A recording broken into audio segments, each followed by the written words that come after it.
नमस्कार। काठमाडौँ महानगरको दैनिक श्रव्य दृश्य प्रस्तुति हाम्रो काठमाडौँको आजको अङ्कमा यहाँलाई स्वागत छ। दर्शकबिन, कार्यक्रमको सुरुवातमा हरेक हप्ता उपत्यकामा सञ्चालन हुँदै आएको नदी सरसफाई अभियान लगायतका विभिन्न खबर छन्। लागौँ खबरतर्फ।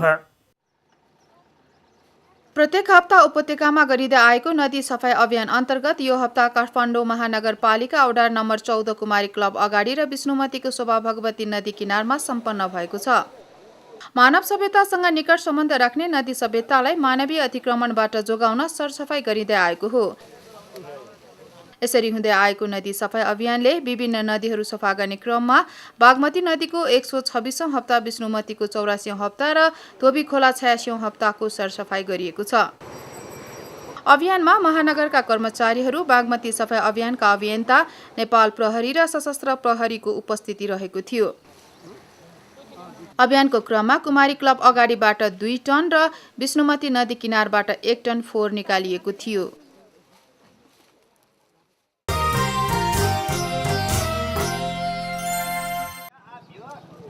काठमाडौँ महानगरपालिका वडा नम्बर 25 शिव पार्वती दबलीमा अकुपञ्चर शिविर सम्पन्न गरिएको छ। नेपाल मोक्युपेसन तथा अकुपेसर सङ्घ काठमाडौँको संयुक्त आयोजनामा सञ्चालन गरिएको शिविरबाट 102 जना व्यक्तिले सेवा लिएका थिए। मानसिक तनाव तथा शारीरिक पीडाका साथै दुखाइ भएका व्यक्तिहरूको लागि उपचार नाम दिएको यो शिविरमा स्विजरल्यान्डका 5 जना र नेपालका 3 जना स्वास्थ्य कर्मीले विशेषज्ञ सेवा प्रदान गरेका थिए। कार्यक्रममा धारणा राख्दै हनुमान ढोका दरबार क्षेत्र संरक्षण कार्यक्रम प्रमुख नरेन्द्र विलास बज्राचार्यले सेवाको विशेषता नशाद्वारा गरिने भएकोले छिटै लाभ लिन सकिने बताउनु भएको थियो। कार्यक्रममा बोल्दै कुमारी घरका संरक्षक गौतम साक्य र स्थानीय युवा नेता रमेशमान मुनिकार लगायतका वक्ताहरूले शहरी जीवन व्यवस्थापनका लागि वैकल्पिक उपचार प्रविधि प्रवर्धनको खाँचो देखाउनुभयो। शिविर सञ्चालनका लागि सुब्बा मिसा पुच्चले सहयोग गरेको थियो।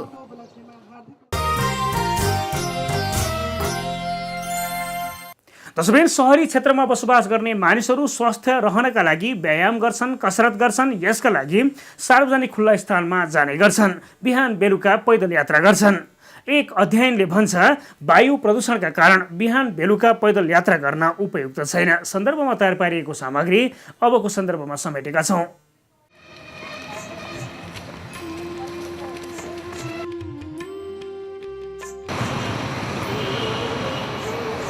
मधुमेह, रक्तचाप जस्ता समस्याबाट हुने असर कम गराउन तपाईलाई स्वास्थ्य कर्मीले हिँड्न सुझाव दिनुभएको छ वा स्वस्थ रहन तपाईँ मर्निङ वाक वा इभिनिङ वाकमा निस्कनुहुन्छ।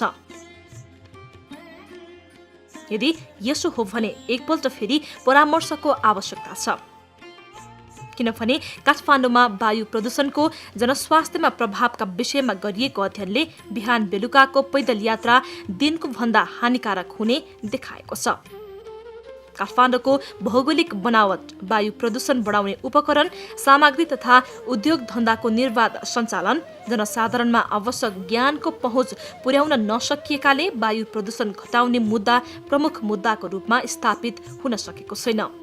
यसैकारण असर घट्नुको सट्टा बढिरहेको छ।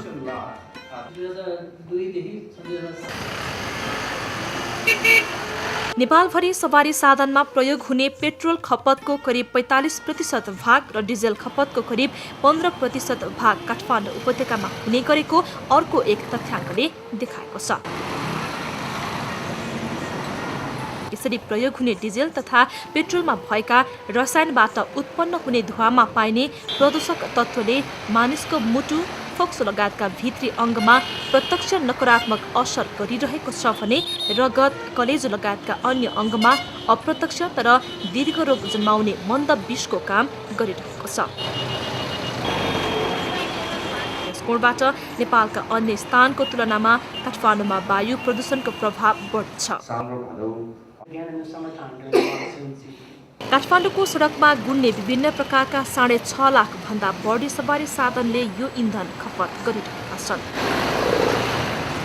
इन्धन जलेर उत्पादन भएको प्रदूषित वायुको पहिलो असर ट्राफिक प्रहरीमा पर्ने अध्ययनले देखाएको छ। पुलिस कर्मचारी त्यो पल्युसन आफ्नो ठाउँमा छ, त्यसपछि त्यसको चाहिँ जुन आवाजहरू छ, एयर पोल्युसन पनि छ, त्यसपछि साउन्ड पोल्युसन छ। वैकल्पिक ऊर्जाबाट सञ्चालन हुने सवारी साधनमा प्रयोग हुने ब्याट्रीको वातावरणमा कस्तो प्रभाव छ? यसले वायु प्रदूषण, जल प्रदूषण वा थल प्रदूषण मध्ये सबैभन्दा बढी कुन पक्षमा असर गर्छ? यस असरले प्राणी जीवन प्रणालीको कुन पक्षमा असर गर्छ? अध्ययन भएको देखिँदैन। नेपालमा सन् 2004 अर्थात् विक्रम सम्वत 2060 को समयमा गरिएको अध्ययनले वार्षिक 800 व्यक्तिको मृत्युको कारण वायु प्रदूषणलाई देखाएको थियो भने अहिले सन् 2015 अर्थात् विक्रम सम्वत 2072 सालमा आइपुग्दा यो संख्या बढेर वार्षिक 30,000 पुगेको छ। विषयको संवेदनशीलतालाई यसले पुष्टि गर्छ, तर विषय व्यवस्थापनका लागि भएका प्रयास कस्ता छन्? सञ्चालित कार्यक्रमको परिणाम कहाँ छ? पत्तो छैन।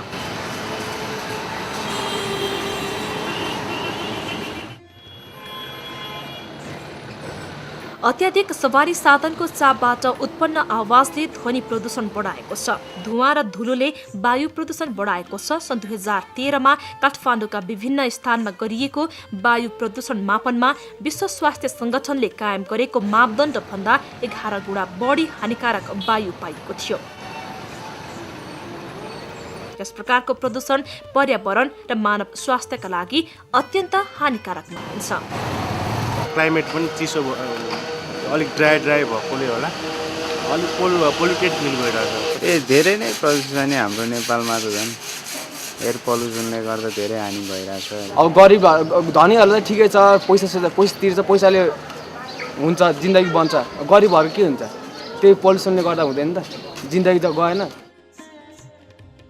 सन् 2005 मा वातावरण मन्त्रालयले गरेको एक अध्ययन अनुसार काठमाडौँ उपत्यकामा वायु प्रदूषणका कारण वार्षिक 1600 जनाको मृत्यु हुने गरेको थियो। सन् 2007 मा विश्व बैंकले गरेको अध्ययनले नेपालको कुल गृहस्थ उत्पादनको 0.29% बराबर अर्थात् 21 मिलियन अमेरिकी डलर काठमाडौँको वायु प्रदूषणका कारण स्वास्थ्यमा जनताले खर्च गरेका थिए।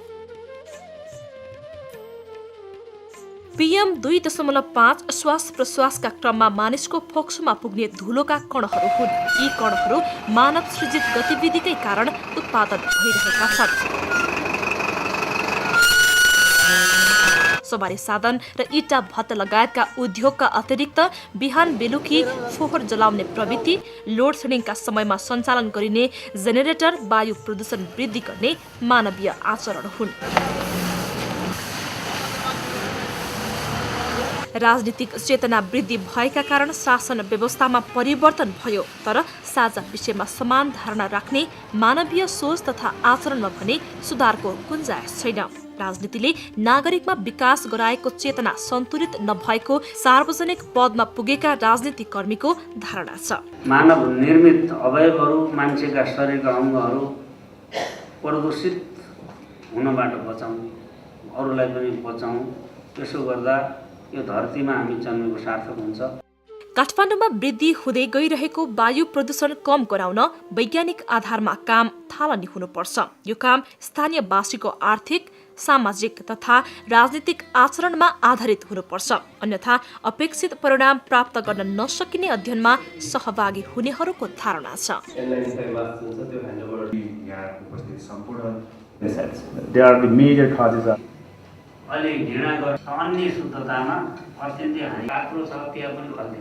पेट्रोल डिजलहरू भन्दा अब ग्यास टेम्पो ब्याट्रीबाट चलाउनुपर्छ होइन, साइकल चलाउनु पर्यो प्रदूषण कम गर्नलाई त होइन। पुरानो गाडीहरू नि धेरै चलाएर नि त्यसबाट नि धेरै त्यो अलिक कम गर्नु पर्यो। खुला ठाउँहरू जस्तै बाटोको छेउछाउ पेटीहरू बनायो भने चाहिँ त्यो अलिकति भए पनि कम गर्न सकिन्छ होला। न्यूनीकरण गर्नलाई अब प्लान्टहरू, इन्डस्ट्रीहरूमा प्लान राख्नु पर्यो, एयर पोल्युसन ट्रिटमेन्ट प्लानहरू। अब गभर्मेन्टले नयाँ पोलिसीहरू लन्च गर्नु पर्यो। कम गर्नलाई अब बाटोहरू राम्रो बनाउनु पर्यो। धुलो बढी उठ्छ नि त, त्यहाँबाट पनि पोल्युसन भइरहेछ। काठमाडौँ उपत्यकालाई हेर्दा बर्खाको समयमा भन्दा हिउँदको समयमा प्रदूषण वृद्धि भएको देखिन्छ। वायुको दिशाका कारण भक्तपुरको नगरकोट तथा साँगामा पनि यसको असर पुगेको छ। यसको असरबाट जनसाधारणलाई बचाउन तथा विज्ञानमा आधारित समस्या समाधान गर्न काठमाडौँको कुन ठाउँमा वायु प्रदूषणको मात्रा कति छ, कुन स्थानमा घुम्न जाँदा असर कम हुन्छ, एसएमएस वा अन्य कुनै प्रकारका नोटिफिकेसन दिन सके शहरवासीमा वायु प्रदूषणको असर घटाउने काममा सहभागिता बढ्न सक्छ। इन्धन प्रणालीमा आधारित सवारी सञ्चालन, यात्रु प्रतीक्षालयमा लामो समयसम्म सवारी साधन अड्याउने प्रवृत्ति वा सानो ढोका भएका कारण तत्काल यात्रुहरू भित्र बाहिर गर्न नसक्ने अवस्था जस्ता कारण इन्धन बल्ने समय धेरै भएकोले वायु प्रदूषित हुने कारणमा सानातिना गतिविधि पनि जिम्मेवार छन् भन्न सकिन्छ। यी समस्या समाधानका लागि कुनै वैज्ञानिक उपाय वा दक्ष प्राविधिक आवश्यक पर्दैन। जनसाधारणको आचरणमा सानातिना सुधार गरे पनि प्रदूषण घट्न सक्छ।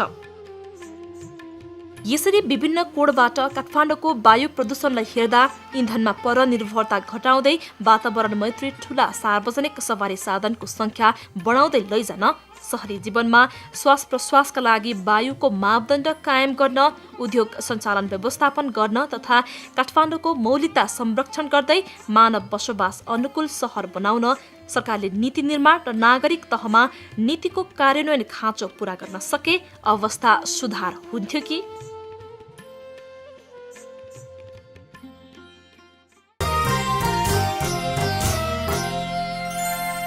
तसर्थ शहरी क्षेत्रमा बसोबास गर्ने मानिसहरूले कुन मापदण्डको प्राकृतिक एवं मानव सृजित सुविधा उपभोग गर्न पाउने अहिलेसम्म कुनै पनि प्रकारको मापदण्ड तयार हुन सकेको छैन, जसकारण नागरिकहरूले दायित्वबोध समेत गर्न सकेका छैनन्। सन्दर्भसँगै आजका लागि हाम्रो निर्धारित समय पुरा भएको छ। आगामी श्रृङ्खलामा नयाँ विषयका साथ भेटघाटका लागि फेरि आउनेछौँ। त्यतिन्जेलसम्मका लागि कार्यक्रमबाट आज्ञा चाहन्छौँ। नेपाल टेलिभिजन हेर्दै रहनुहोला। नमस्कार।